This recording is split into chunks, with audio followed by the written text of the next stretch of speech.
his very own statement, I decided this morning to suspend Scott Peterson without pay pending an internal investigation. As is his right, Scott Peterson chose to resign because he has the necessary time with the agency and meets the requirements of retirement. He resigned and /retired. The investigation will continue. We're not going to disclose the video at this time, and we may never disclose the video, depending on the prosecution and the criminal case. But what I saw was a deputy arrive at the west side of Building 12, take up a position, and he never went in. Any questions? Sheriff, some are saying that he hid inside the classroom, so that's not accurate. That's not accurate. He was outside the building the entire time. Yes. There's a discussion about Coral Springs went in first. Can you address that? I don't know I know people got there, deputies got there. There was a time I know Coral Springs deputies were in there acting heroically. I believe by the time the first Coral Springs police officer went in there, the killer was off premises. I know we had deputies clearly inside pulling bodies out. I don't know at this time. It's, as I said, a fluid investigation. So we'll see what happens. So there's information that maybe BSO told Coral Springs, don't go in until SWAT gets here. Can you address that? I've never heard that. What was Scott Peterson, was he there when the shooter was still inside the building? Yes, he was. And so what should he have done? Went in, addressed the killer, killed the killer. Sheriff, can you tell us, in this log of interactions or phone calls that you received about Nicholas Cruz, it states that the Stoneman Douglas School Resource Officer was made aware of a threat that Cruz would shoot up the school. Did he act on that? What should he have done? I'm flanked by two of the best leaders this county could have, Colonel Jack Dale of Investigations and Colonel Jim Poland of the Department of Law Enforcement. I'm going to bring Colonel Dale up now. Now, you're asking about a prior incident from the spreadsheet. Exactly right. This is from February 5th of 2016.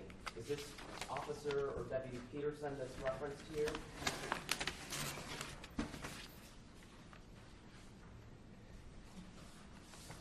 This is information received from a neighbor's son that Nicholas Cruz plans to shoot up the school on Instagram, and later it says the information was forwarded to the Stoneman Douglas School Resource Officer.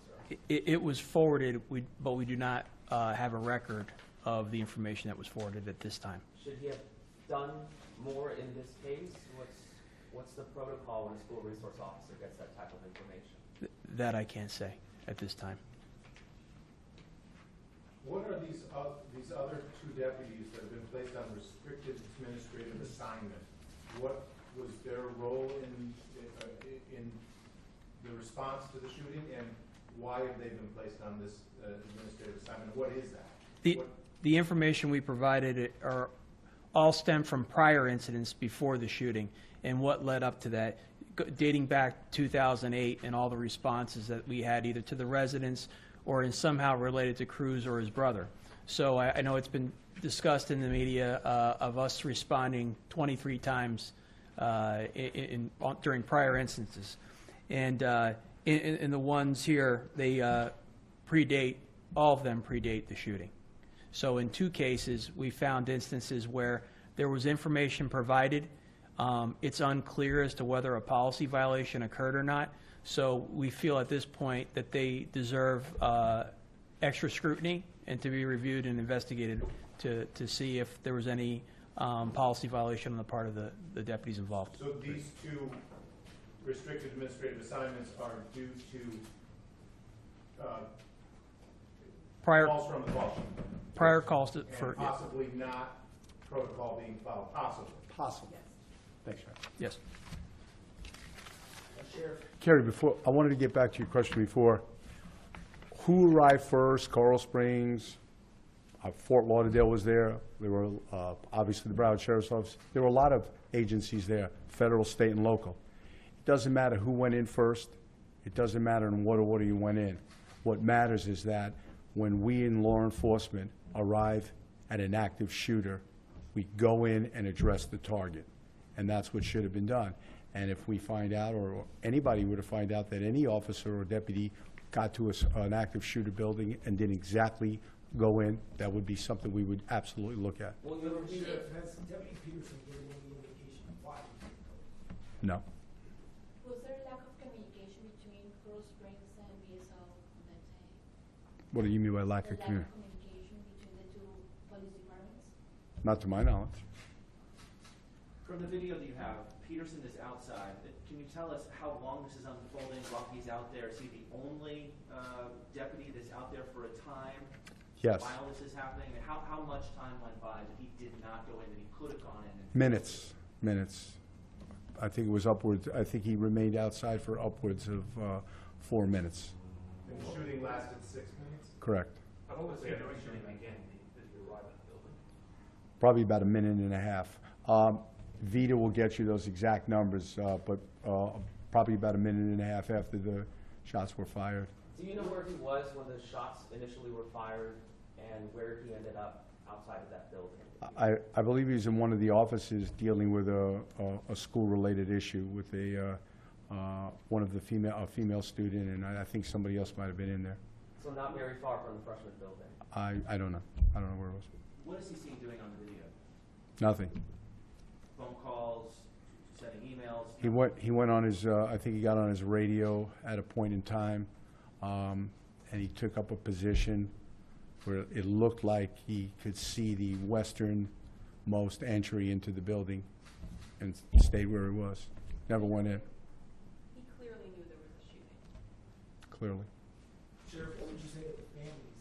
You're now saying this deputy who's on campus stood there outside as somebody was shooting inside this high school. Devastated, sick to my stomach.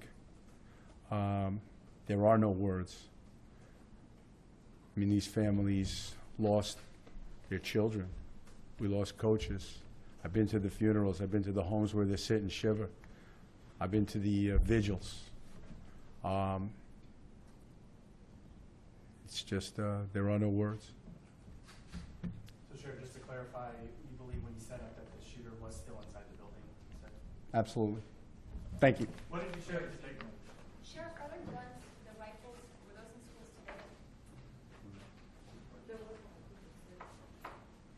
today? The sheriff did authorize the deployment of the patrol rifles to all of our schools.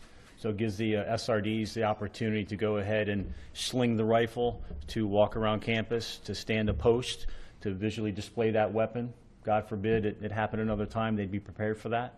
So They were out today. they were out today, yes. Thank you. Sheriff, did District 2 struggle to reload at any point?